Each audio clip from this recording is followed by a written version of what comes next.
सातारा जिल्ह्यामध्ये सुद्धा अयोध्येमध्ये होत असलेल्या प्रभू श्रीराम प्राण प्रतिष्ठा सोहळ्याचा उत्साह हा पाहायला मिळतोय। शहरामध्ये वेगवेगळ्या भागांमध्ये मोठमोठे बॅनर्स लागलेत। भगव्या पताकांनी संपूर्ण शहरातलं वातावरण हे सध्या राममय झाल्याचं पाहायला मिळतोय। आणि सातारा शहरातला या आनंदोत्सवाचाच आढावा घेतलेला आहे आमचे प्रतिनिधी ओमकार कदम यांनी।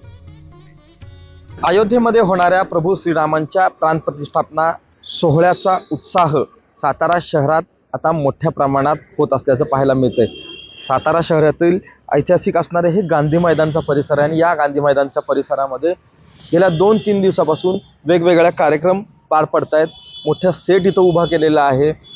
त्याचप्रमाणे राम रक्षा पठण असेल, शिवाय स्तोत्र पठण असतील, काही ठिकाणी तर मंदिरांमध्ये आकर्षक लाइटिंग केलेली आहे, विद्युत रोषणाई केलेली आहे। हा जो परिसर आहे हा ऐतिहासिक राजवाडा परिसर आहे। या राजवाड्याला सुद्धा मोठ्या प्रमाणात विद्युत रोषणाई केल्याचं आपल्याला पाहायला मिळतंय। त्याच पद्धतीने शहरात विविध भागांमध्ये भगवे झेंडे असतील, भगव्या पताका असतील, मोठमोठे बॅनर असतील, अशा पद्धतीनं एक वेगळंच वातावरण संपूर्ण शहरात आता सध्या तयार झाल्याचं चित्र पाहायला मिळतंय। त्याच पद्धतीनं काही युवकांकडून गेल्या 2 दिवसांपासून मोठ्या प्रमाणात या सगळ्या गोष्टीची तयारी होत असल्याचं पाहायला मिळतंय।